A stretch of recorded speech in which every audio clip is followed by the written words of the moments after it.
Good morning and welcome to the new Shorter, Sharper Me. And by that I obviously mean my hair, not my height, which is still the incredibly tall 6 foot that I've been telling you all it is all this time. Anyway, we've had a few weeks of great news, including lower unemployment figures, improved economic data, and then Mark Carney confirming that there will be no interest rate rise for the foreseeable future. Thank you, Mr. Carney. Some of us are very grateful to hear that. Earlier in the week, Obama even said he thought 2014 was going to be a breakthrough year for the US economy, and as you know, what happens over there tends to filter over here eventually, so that's great news. Maybe he's been reading Jonah Berger's book called Contagious though, which is all about the 6 things that it takes to make something go viral online. And whether you like to get your information in writing or visually, we've got them both covered with a written explanation on his evidence-based theory about how to make pots of money online, or a video clip of the professor talking about it. But I have to tell you, it comes with a health warning. Don't think you're watching the wrong clip because the professor looks like he's barely old enough to shave. He may still have teenage acne, but he is a frighteningly bright and incisive young man who has an absolute handle on exactly what it takes to make things go viral. And perhaps more importantly, what doesn't work.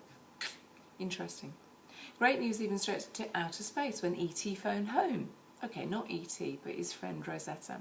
The satellite that had to be rebooted after 3 years of silence. Now that's what I call a row.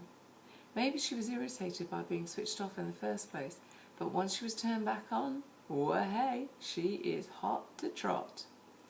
Meanwhile, Tim uploaded some really great videos this week, even more than usual, including one which starts off like a Disney movie. But if you watch it through to the end, you'll understand why it had me giving a little gulp at the end.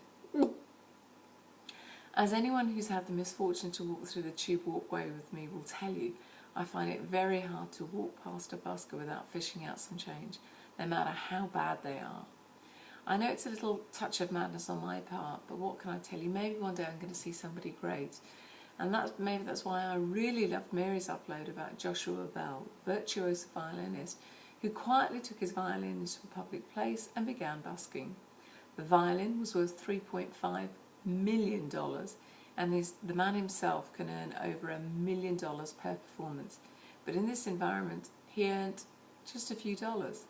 And the public were none the wiser as he packed up his kit, walked off into the sunset, happy that he'd shared the beauty of Bach for just a few hours with strangers. How amazing is that? And finally, something to make you smile or gag. Forget finding a cure for cancer, poverty or malnutrition. No.